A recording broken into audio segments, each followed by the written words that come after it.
Good morning, Thomas. Hey, bat wielders is how the DA addressed the group in a tweet. The mayor also acknowledging what happened here, saying there is an investigation into a journalist being roughed up as well as journalists being pushed back by police. At this time, though, a much quieter scene. No one out here, really. Police are in cars, sort of making a perimeter around the park, keeping an eye on it. A very different scene yesterday, though. It was day 2 of tempers flaring, foul language, and very strong opinions. Police were on scene trying to control the crowds as best they could. They took their fight, though, on the road to the mayor's fiance's house, yelling and screaming against the mayor and some of his decisions and in support of the president, acknowledging his birthday. The largest part of the group was here to protect their statue, they say.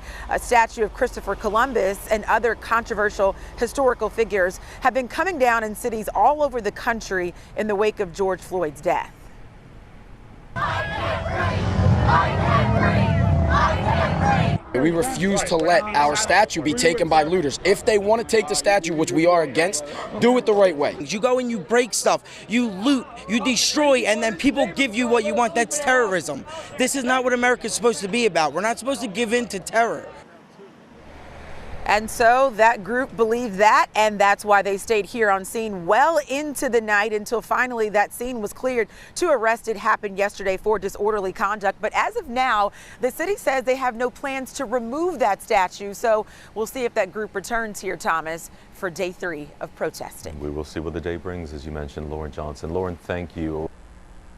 Hey, Karen, we need help. That's really the message from Jim Kenney as it relates to what's going to happen to this statue here behind me. First, we heard there was no plan to remove it, but that changed yesterday. So the future now of Christopher Columbus in South Philadelphia is in limbo. And so in an effort to protect and preserve it from damage, destruction, demolition, or vandalism, the mayor has ordered a boxing apparatus to be installed at some point today. What time that's happening, we don't know, but we can tell you that police are guarding this statue. And so Christopher Columbus in its statuesque form will not be at the mercy of angry mobs of unhappy people anymore. In fact, the mayor's asking anyone who calls themselves protecting the statue to stand down and let a process play out about its future.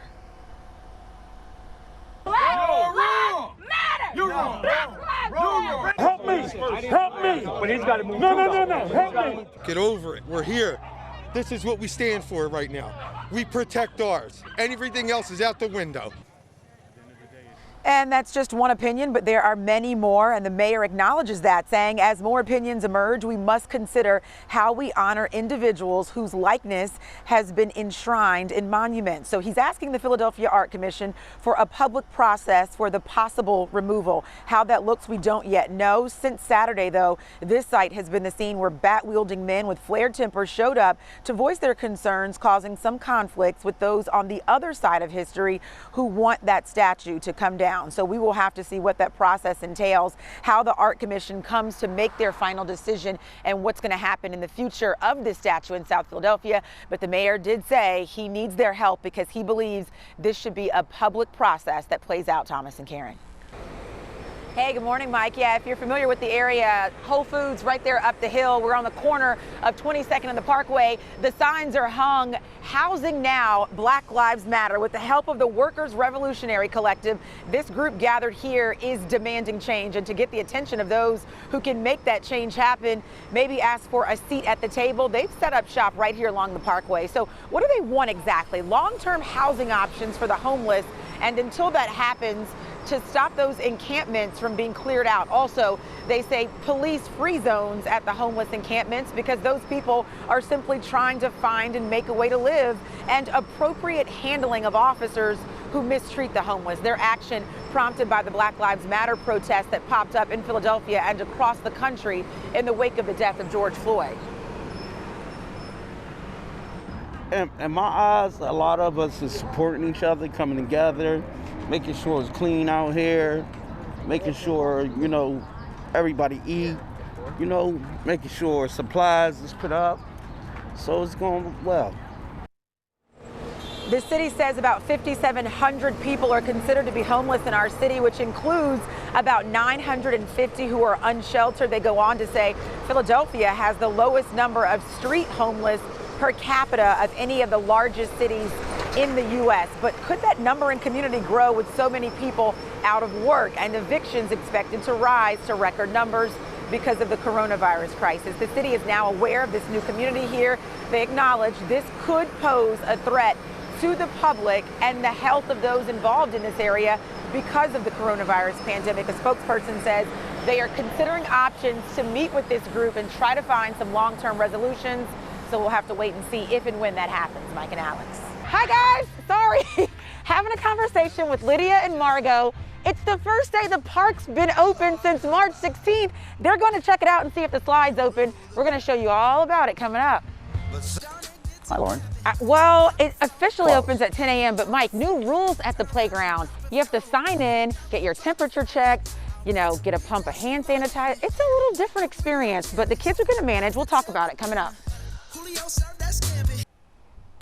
Mike, you know, it's kind of like when you had to go, I don't know, to a private party and, you know, make sure your name's on the list. You have to sign in. Okay. You got to get a few pumps of hand sanitizer. All right. You have to have on a mask if you're over 2 years old.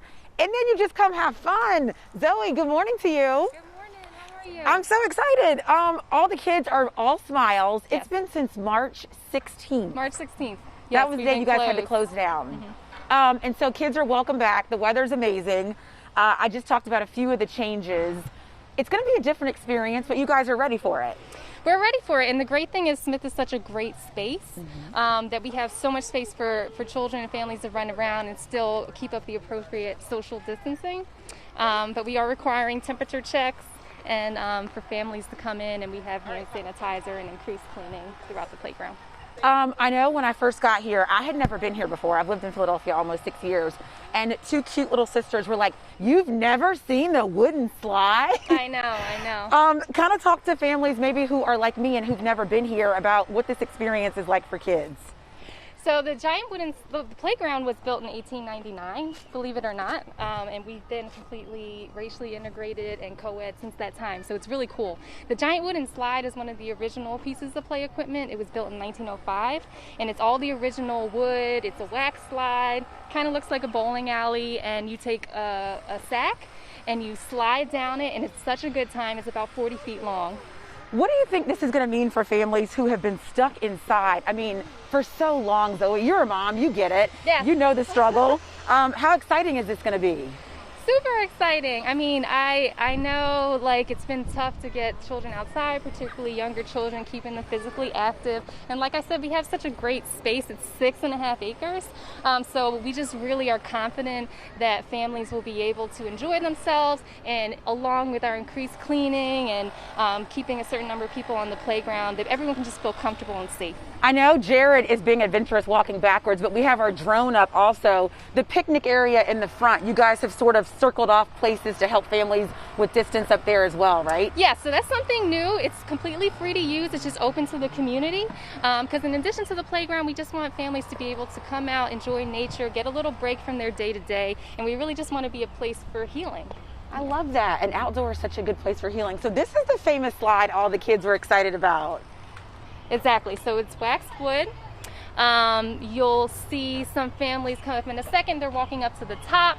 And what we're doing is we do have some burlap sacks available for one-time use for families. Okay. We are encouraging you, if you want to and if you can, to bring a pillowcase, to bring your own sack. That also will help families feel a little more comfortable. You bring something from home, but you definitely need something to slide on. There's a kid coming right now, and it's going to be super fast. And it was just waxed recently. Oh, so it's like first use. Yes. So it'll be super, super fun.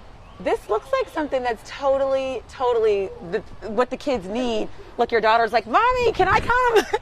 Come on over. She's so adorable, Mike and Alex.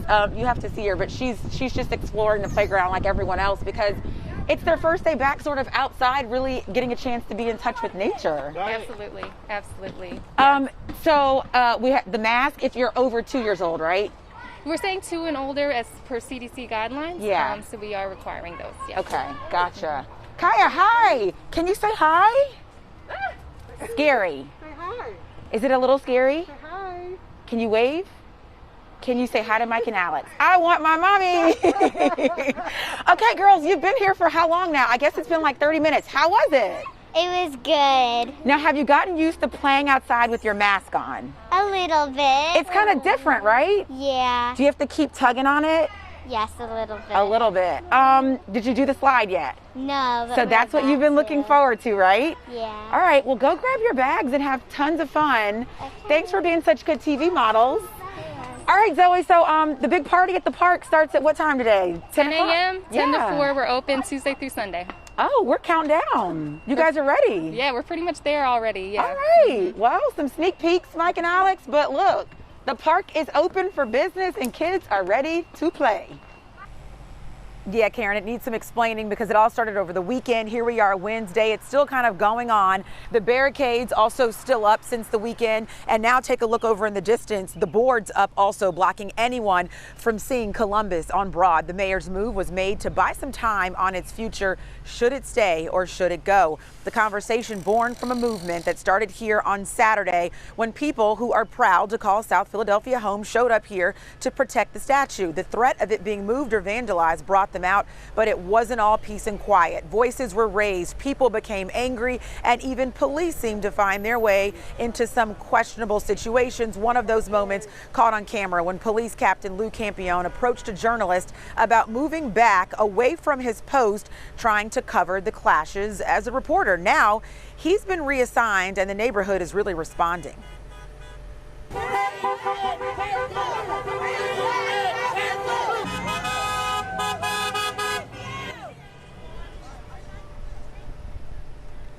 Well, since this has happened, the district attorney now publicly saying his office is carefully investigating video from both the South Philadelphia rallies as well as the Fishtown incidents. So if you have video to share, the DA's office wants to see it and hear from you. As for Captain Lou, as he's fondly called here in South Philadelphia, he joined the ranks of the Philadelphia Police Department in July of 1977. So he's just a few short weeks away from 43 years with the force. After the rallies here over the weekend, he might not be back in this neighborhood in that role. Police making some changes, not quite sure if those are permanent. We'll have to wait and see what happens. But for now here in South Philadelphia, a lot on the line as people want the captain back and they want the statue to stay. Thomas and Karen.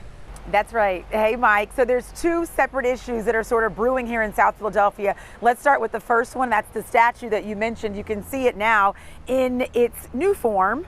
You can't really see it actually. No longer peering towards Broad Street.